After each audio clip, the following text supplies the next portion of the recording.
This video is for users of CNC milling machines, and we're going to see how a work offset can be set in 3 easy steps.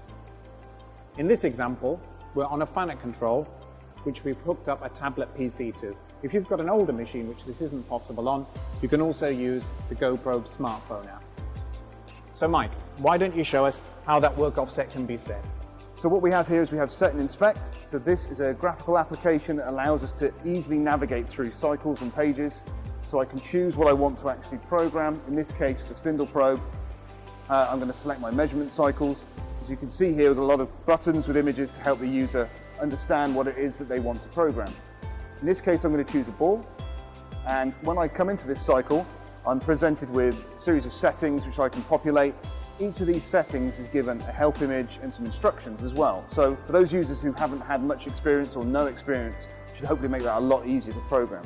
So I can see I just need to punch in my diameter there. That's right. So I'm going to put in the diameter of that ball, and that's all I actually need to program this now. Okay, so can you send it down to the machine? Yep, that's right. So what we'll do is we can hit send.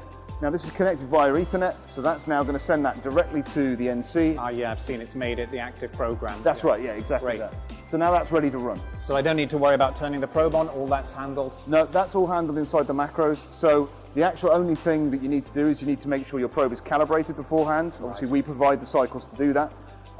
Now a lot of traditional methods, you would have to pre-populate a work offset prior to running a program. We don't have to do any of that in this case. It's simply a case of making sure the probe is above or inside the feature you're going to measure, and then closing the door and running the program.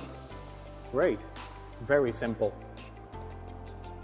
Okay, so it's taken the 4 points there.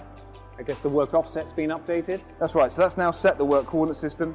In addition to that, we also do feedback the measurement data to the application, so a user can come in here, and in this case, I can see the diameter, I've got the nominal, now the actual measured size, and of course the deviation, so that's actually quite useful. Yeah, that's a big step forward from the days of when only the work offset was set. Yeah, that's right. So in the case here, we've shown that it's running on the Fanuc control with a tablet, but I think it can also go on the control, can't it, for many? That's right, there's obviously a lot of Windows-based CNC controls out there now. We can install these apps to a lot of those controls. Obviously, if you don't have one, this is still a really good option. Great, thanks Mike. So what we've seen there is how work offset can be set in 3 easy steps. For more information, go to renishaw.com/on-machine apps.